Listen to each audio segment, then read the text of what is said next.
Bonjour, ici Yves Bellemare. Bienvenue au National CRBS, votre bulletin d'information castinien et micro-national. L'organisation de la micro-francophonie s'est tenue durant la fin de semaine du 1er mai afin d'élire les secrétaires généraux adjoints. Ils auront la lourde tâche d'œuvrer dans différents domaines de champ d'action.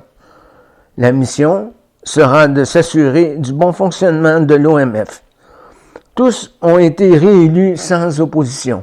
Seul Vincent Ier Deliantis s'est vu opposer un candidat en début de campagne, Emmanuel de Bérémagne, qui s'est désisté après seulement un seul jour en raison de leur programme qui avait beaucoup de similitudes et s'est donc rallié à la candidature du secrétaire général adjoint sortant.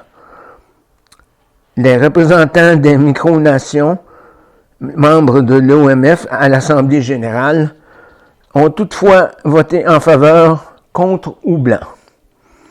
Voici les résultats, avec une participation de 79% des votants. Le ministre-président castinien a été élu avec 93% des voix pour son troisième mandat au poste de SGA, chargé des moyens de communication. Il entame son 5e mandat, incluant ceux à d'autres postes. Le prince Rémy de Fertroy remplace le Zogmo Zorgel en tant que chargé de la culture et du développement de la micro-francophonie avec 92% des voix en faveur. L'empereur Olivier d'Angélistan est quant à lui passé aux affaires environnementales en recueillant 100% des voix sans abstention. Il s'agit du seul à avoir obtenu la totalité des votes exprimés en faveur. Il a ainsi obtenu son 2e mandat de SGA, en plus de 2 mandats au secrétariat général. Le prince Bernard d'Austrasie a, lui, atteint 100% des voix en sa faveur, mais il est aussi le seul parmi les candidats à avoir eu des votes blancs qui ne sont pas comptabilisés. Et finalement, le prince Vincent Deliantis a quant à lui obtenu 93% des votes exprimés et est donc réélu pour la 3e fois à ce poste. Il s'agit de son 4e mandat.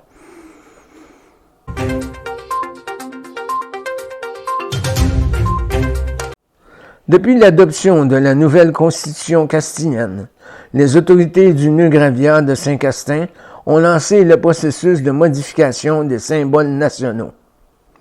Avec le décès de son Altesse Sérénissime Louis-Philippe Ier et la période de deuil qui a suivi, les préparatifs se sont vus mis en mode de pause.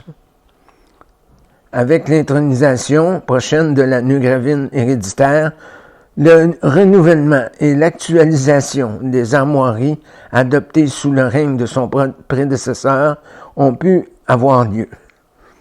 La Neugravine a aussi souhaité doter l'État d'une devise nationale représentative de la réalité du nœud Gravia, un projet né dans le métissage des origines tant autochtones qu'européennes.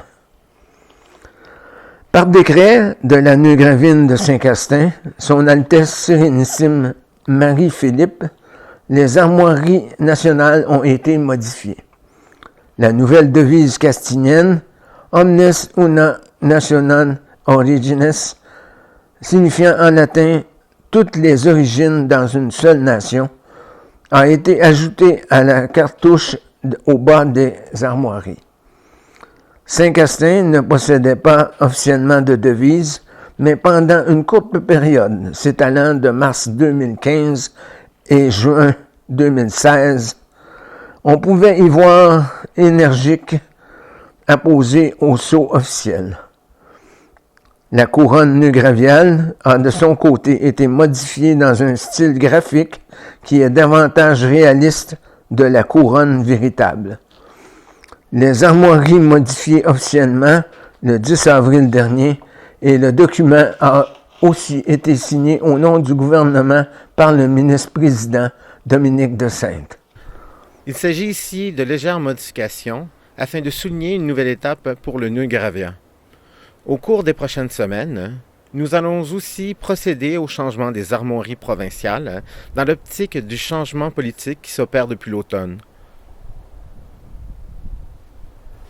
Selon les informations circulant au gouvernement, les armoiries et étendards nœud Gravio seront eux aussi présentés avant la cérémonie d'intronisation du 23 juin prochain.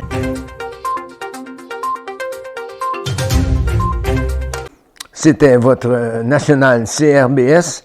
Mon nom est Yves Bellemare. Au nom de l'équipe de la CRBS, nous vous souhaitons un magnifique mois rempli d'actualités. Merci et au mois prochain.